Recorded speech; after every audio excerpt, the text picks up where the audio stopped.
Bienvenidos al canal de YouTube de la región Centro Occidente. Les saluda su servidora, contadora pública certificada Iris Cassandra Zamora Mancilla, que actualmente estoy coordinando apoyo a federadas de la región Centro Occidente. Y pues iniciamos este nuevo año 2024 dando continuidad al plan de trabajo que está propuesto por el presidente de la región Centro Occidente, el contador público certificado y doctor Roberto Carlos Estrada Zavala. Y pues bueno, el objetivo de estas cápsulas es dar a conocer los trabajos que se están realizando en cada una de las comisiones regionales y pues así compartir los conocimientos de los integrantes de las mismas.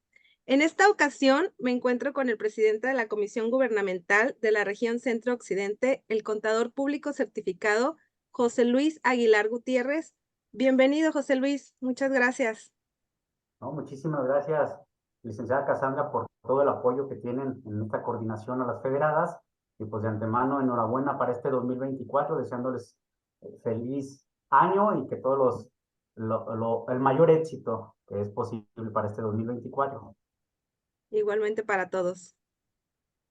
Pues iniciamos con esta, ahora sí, a divertirnos con estas nuevas cápsulas informativas. La verdad, una muy buena planeación por parte del presidente Roberto Carlos Escada para poder darle difusión a estos temas y en especial a los temas que nosotros como comisión del sector gobierno de la RSO nos apasiona, que es contabilidad y auditoría gubernamental. Y bueno, hablando de apasionados de los temas, ahora nos toca un muy buen amigo que tiene más de 11 años en la comisión del sector gobierno de la región centro-occidente. Voy a leer una pequeña reseña curricular. ¿Sí? Es José Antonio Guerrero Muñoz, es contador público, maestro en administración y estudió leyes por parte de la Universidad de Guadalajara, además de varios diplomados en administración pública municipal, contabilidad y auditoría gubernamental. Está certificado también en la disciplina de contabilidad y auditoría gubernamental por el Instituto de Contadores Públicos. Pues bueno, Toño, de antemano agradecerte también a ti por el apoyo a esta comisión que dentro de los trabajos que realizamos, pues también se nos está dando estas cápsulas informativas. Adelante, Toño. Muchas gracias. Por mi parte, muy agradecido con el instituto, con la comisión, con Cassandra, contigo, José Luis, y hablar un poco de estos temas, hablar de obligaciones o de cumplimiento de la ley de contabilidad en organismos. Yo lo dividiría en dos grandes bloques. Uno, que no es tan técnico y que la propia ley establece, y me quiero referir solamente a dos aspectos fundamentales, lo que es dentro de las obligaciones de los organismos públicos. Uno, que no es tan técnico. Los organismos públicos tienen la obligación de difundir a la ciudadanía de manera sencilla y en formatos accesibles lo que es una ley de ingresos y un presupuesto de egresos. Esto sin tanto tecnicismo. Ciertamente, la contabilidad, si ya de por sí la contabilidad general es muy técnica, la contabilidad gubernamental se convierte todavía más técnica porque intervienen muchos de la cuestión de los principios jurídicos que está basada la administración pública. Entonces, por un lado tenemos un bloque que no es tan técnico y que todo el mundo pudiéramos entender fácilmente. Los organismos están obligados a publicar en sus páginas de Internet este presupuesto de ingresos y egresos de una manera, dice el artículo 62, de una manera sencilla y en forma accesible, el contenido de la información financiera a la que se refiere la propia ley. Otro aspecto muy importante que no es tan técnico es así de fácil y de global, podríamos llamarlo, que es la publicación de todos, pero de todos los eventos que lleva a cabo un organismo público. Una publicación que se da o se debe de dar en las páginas de Internet, y cuando algún organismo no tiene una página de Internet, la propia ley establece la posibilidad de cumplir con esta situación, pero finalmente la idea es que el pueblo, la sociedad, que es la que contribuye con sus impuestos para el gasto, conozca, por un lado, de dónde viene y por otro lado, hacia dónde se aplica. Y ahí algunos términos de origen y aplicación del recurso, que tal vez para nosotros sea mucho, muy sencillo, sin embargo, para la ciudadanía, pues lo dejo en términos así muy, pues muy coloquiales, las entradas y las salidas del dinero que aportamos todos los ciudadanos. Entonces, ahí intervienen muchísimos documentos que los organismos deben de estar publicando. Es por eso que a nivel nacional y a nivel local en cada una de las entidades se ha venido decretando leyes de transparencia. Y en estas leyes de transparencia, en concordancia con la Ley General de Contabilidad, pues establece esta obligación para los organismos públicos. Entonces, eso yo podría llamarlo como un bloque muy sencillo, sin tanto tecnicismo, pero si nos vamos al aspecto técnico, la verdad es que la Ley General de Contabilidad tiene dentro de todo su articulado alrededor de 70 o de 80 obligaciones que los organismos públicos deben de cumplir, pasando por, tal vez iniciando por un software adecuado precisamente para registrarlo. Ya en algún programa anterior, José Luis mismo mencionaba la diferencia entre contabilidad gubernamental y contabilidad de la iniciativa privada, y esto hace sencillo el asunto. En la administración pública, la gran diferencia es el presupuesto que es obligatorio, que es constitucional y que establece una serie de responsabilidades. Entonces, en función de ello, cada una de las operaciones debe de estar registrada, controlada e informada, todas y cada una de las operaciones que hacen los organismos. Y al final de cada uno de los periodos existe la obligación entonces de publicar lo que le llamamos de información mensual, que son estados financieros, en donde podríamos entrar en aspectos más técnicos. De la misma manera, al cerrar un ejercicio, se crea lo que es la cuenta.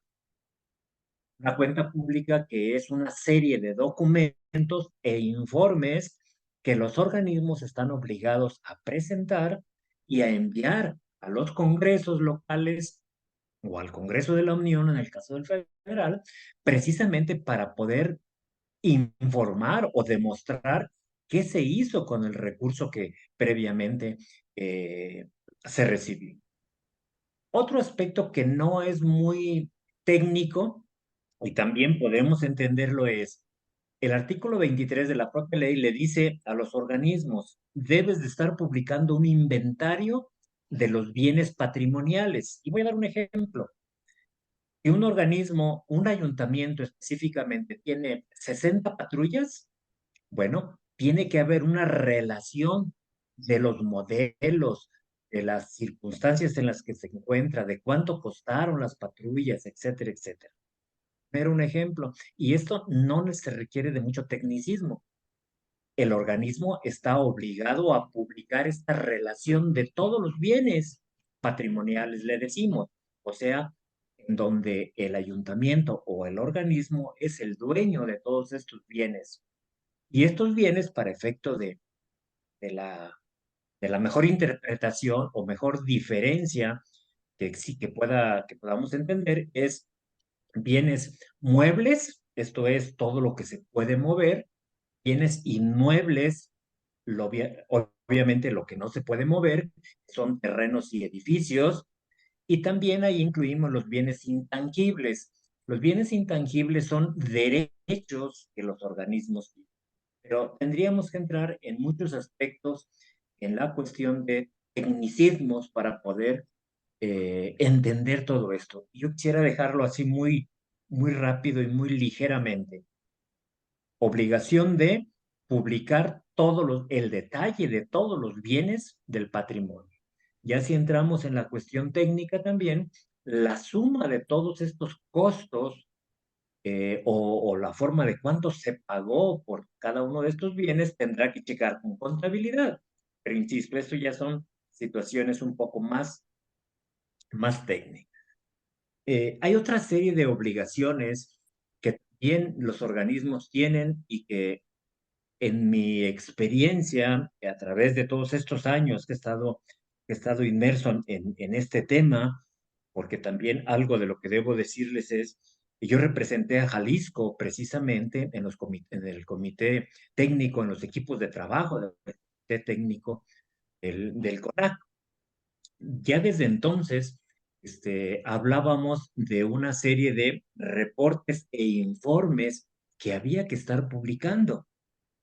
Y estos, hay toda una serie de obligaciones que los organismos tienen y que poco le han hecho caso. La experiencia, a través de las auditorías que su servidor hace, también se da cuenta de que hay detalles, por ejemplo, y voy a mencionar dos o tres, el uso de las cuentas de orden. El registro en cuentas de orden es necesario para poder contar con elementos e informar a la ciudadanía de las situaciones especiales que está pasando precisamente el organismo. Dentro de estas cuentas de orden, eh, existe la obligación de registrar, por ejemplo, los pasivos laborales o las demandas laborales. Entonces, muchos organismos, y lo podemos ver en las páginas de Internet, muchos organismos tienen N número de demandas y no publican absolutamente nada. Ni siquiera, ni siquiera se atreven a decir, tenemos 28 demandas laborales, porque hay cero información. Esta es una obligación que a mi juicio queda por allí pues muy escondida, porque si bien es cierto, la ley lo establece como parte de las obligaciones, las autoridades mismas, que son las fiscalizadoras, no han hecho mucho énfasis en obligar a los entes públicos a que publiquen precisamente este tipo de información o de datos, ¿no? Podría haber otra serie de obligaciones que tienen. A mí me encanta mucho el tema, por ejemplo, yo le llamo, y he dado algunas pláticas y conferencias relacionadas con la contabilización de los derechos y obligaciones de los organismos. ¿Qué quiere decir esto? Que los organismos tienen a su favor y en su contra. Esto es, a su favor, todos aquellos derechos que derivados de un contrato, de un título de crédito, como es un contrato, se establece. Pero dejado al contrato, como los contratos son de ida y vuelta, existe una serie de derechos, pero también existe una serie de obligaciones. Pues, los organismos están obligados a registrar también en cuentas de orden todos estos derechos y obligaciones que en el contexto general, bueno, dentro de la investigación que continuamente yo llevo a cabo a través de las páginas de Internet, solamente un estado, el estado de Veracruz, he podido encontrar que registran en cuentas de orden todos estos derechos y obligaciones de los entes. Oye, Toño, Entonces, disculpa que te interrumpa. En base a lo que estás comentando de estas cuentas de orden que meramente son informativas, sabemos de antemano que son informativas, ¿a qué se refiere o por qué tú crees que esas dependencias de gobierno, de los tres niveles de gobierno, no están registrando de manera adecuada estos derechos y obligaciones? Ya que como una medida de control interno y como lo estoy hablando de manera informativa, es importante que estén reflejadas en estas cuentas de orden y de manera adicional vaya concatenado con estas notas a los estados financieros. bueno, para mí una de las razones es el desconocimiento de esta obligación que la ley claramente establece. Entonces, aquí yo diría, hace falta mucha capacitación y mucho conocimiento de los funcionarios que operan realmente dentro de los organismos públicos. Esta puede ser una situación. Otra, Hay que recordar que en gobierno intervienen dos factores muy importantes, que son lo técnico y lo político. Dentro de lo técnico está lo legal y en ocasiones lo político rebasa a lo legal, y esto también es importante porque muchos funcionarios prefieren no informar aquello que ellos consideran que pudiera hacerles daño a su gobierno o a su equipo de trabajo. En esta información a la cual me quiero referir, que son los derechos y obligaciones, es una información, sí, que no trae consecuencias en, en el presente, no traen consecuencias financieras, pero que pueden traer consecuencias desde este derecho y de esta obligación, puede modificarse las finanzas públicas. Imagínense ustedes si una demanda laboral se publica tal cual con el valor que significa lo que el pueblo, las calificadoras, la ciudadanía pudiera estar interpretando. Les voy a dar un dato. Precisamente en el estado de Veracruz tienen valuado las demandas laborales en 13,000 millones de pesos. ¿Saben lo que es eso que no esté registrado financieramente? ¿Y saben el colapso de las finanzas que pudiera esto representar a un estado como el de Veracruz? Ahora imagínense en las demás entidades federativas.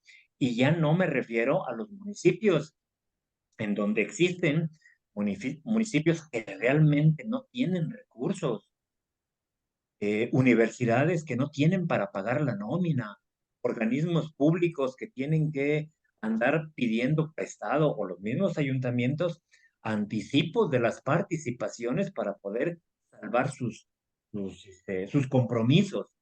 Y eso es que no está publicado nada de estas consecuencias.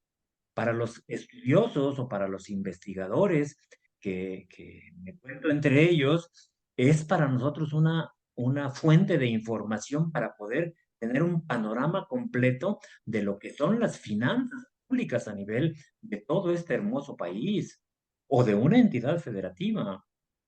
Entonces, la información, decían por ahí, es poder, sí, pero si esta información no se da como debiera, pues se trunca también se va al otro lado, también es poder no informar. ¿Por qué? Porque puede traer consecuencias, sobre todo consecuencias políticas, que es lo que cuidan mucho todas estas personas. Toño, aunado a esto que nos comentas, la importancia de publicar toda esta información y de dejarla reflejada en estos famosos estados financieros, que de acuerdo a la ley de contabilidad gubernamental, estados financieros se componen de contables, presupuestales y programáticos, pues prácticamente, y emanado de ello, pues obviamente será susceptible para la posible toma de decisiones. Pero si en su momento tú me comentas que esos estados financieros tienen deficiencias de información de 13 millones de pesos, el gobierno De pesos Veracruz. el gobierno de Veracruz. Entonces, ¿cómo será nosotros en este caso, o la dependencia a la hora de un proceso de cambio de transición? Pues prácticamente vamos a trabajar ojo cerrado, ¿no? Totalmente de acuerdo. Miren, recientemente publiqué un libro que se llama precisamente Provisiones y Reservas en el Sector Público, donde trato este asunto de las demandas laborales y las consecuencias que esto trae. Entonces, manejo una serie de estadísticas y de información que no se tiene, y lo voy a decir muy claro porque esto no es secreto. Jalisco, el gobierno del estado de Jalisco, no publica absolutamente nada de las demandas laborales. Y si las cuantificamos, deben de ser millonarias. Eh, Nos referíamos a Veracruz, pero son 13,000 millones de pesos, conforme está evaluada las demandas laborales. Ahora me voy a ir a otro dato. Poder Ejecutivo del Gobierno Federal trae 20,411 demandas laborales, pero no son capaces de informar cuánto puede costar estas 20.411 demandas hacia el Poder Ejecutivo del gobierno federal. Imagínense el, la información que está ahí oculta y que no la dan a conocer a la ciudadanía. Imagínense el pasivo contingente que esto puede representar.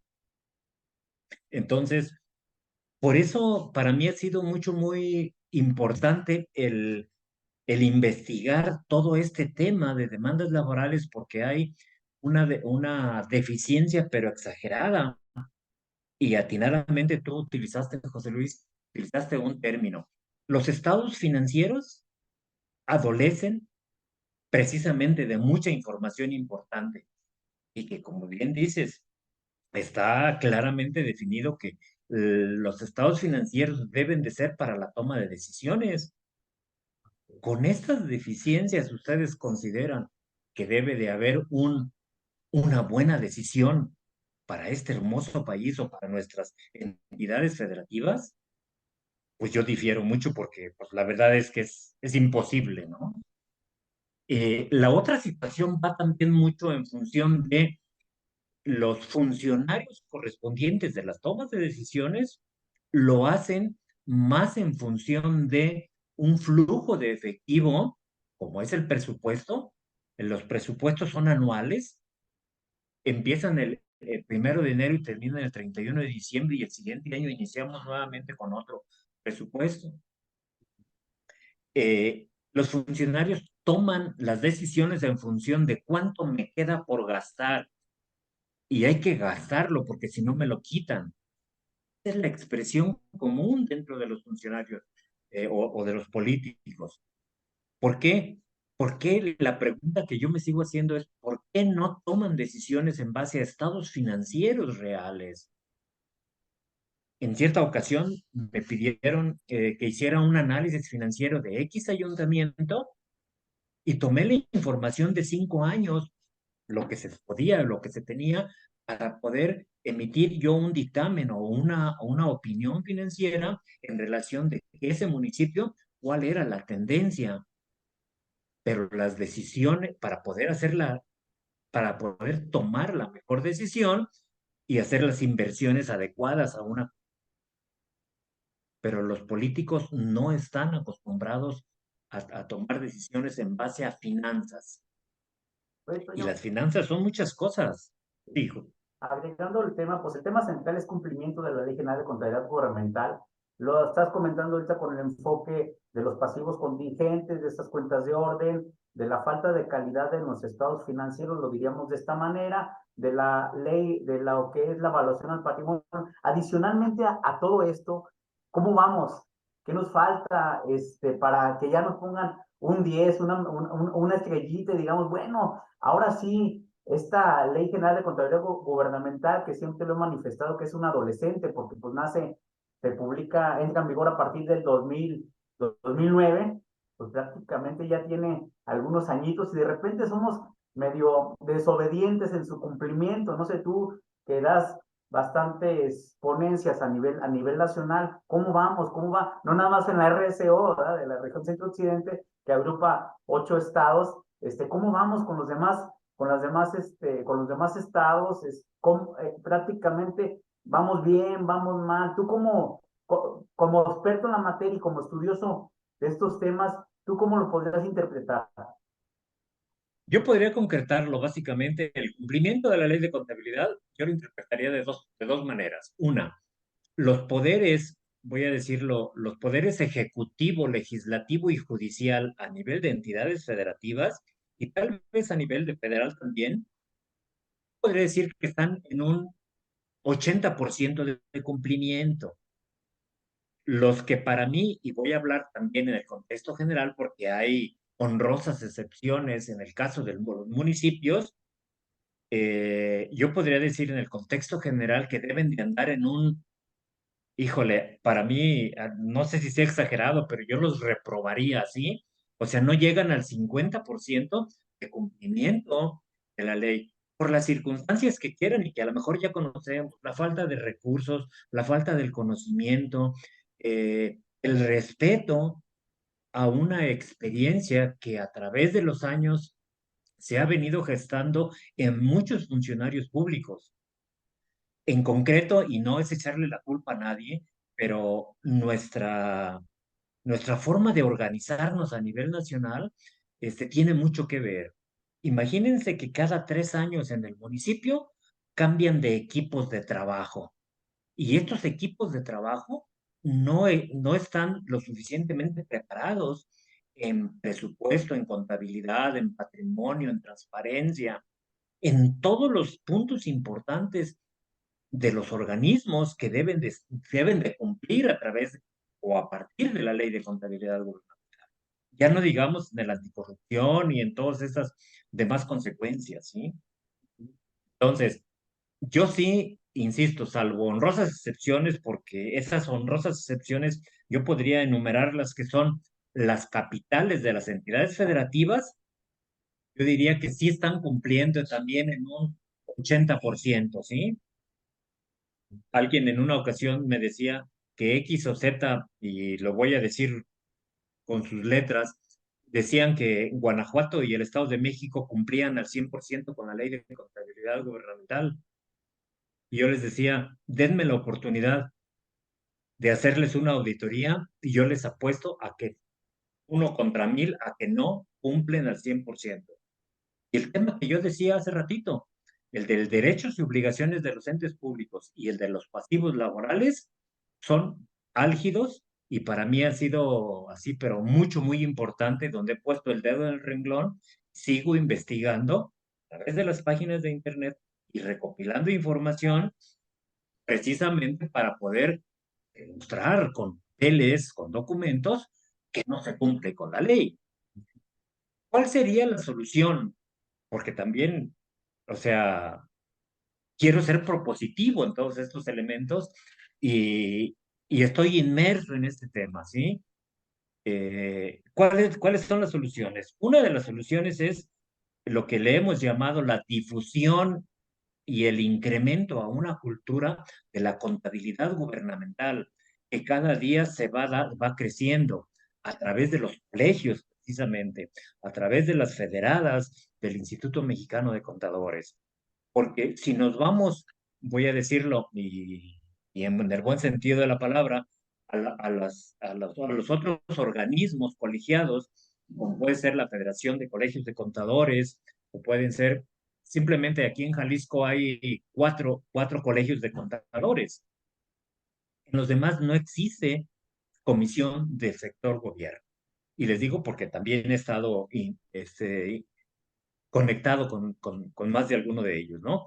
Entonces, hace falta mucho la difusión de la cultura contable, hace falta la capacitación de los funcionarios y algo que José Luis y yo hemos compartido mucho y tú recuerdas es, para nosotros sería sumamente importante poder llevarlo a un nivel legislativo, una certificación, llámalo de tesoreros, llámalo de finanzas o llámalo de responsables de la contabilidad gubernamental.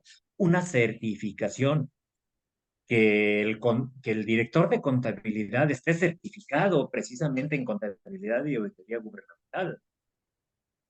Esto fuera obligatorio, aunque muchos luego no están de acuerdo, algunos abogados no están de acuerdo en que se le pongan trabas, pero yo digo que sí deberían de ponerle ciertos requisitos para ser tesorero o para ser director o secretario de...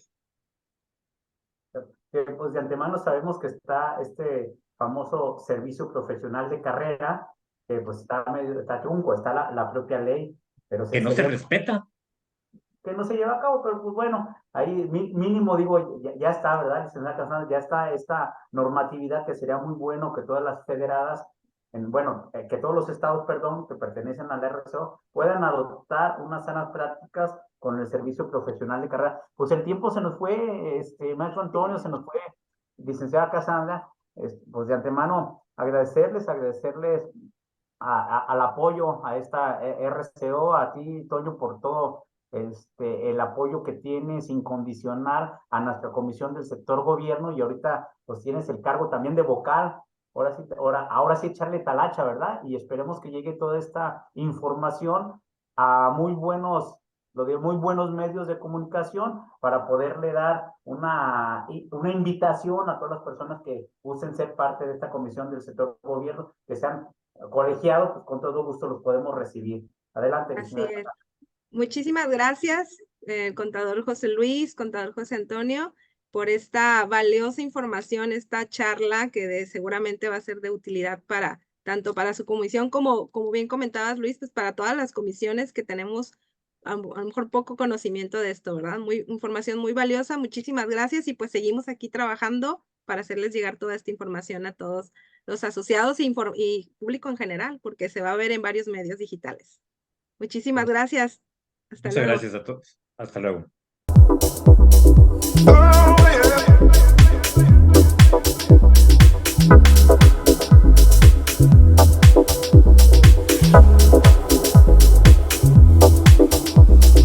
Oh, yeah.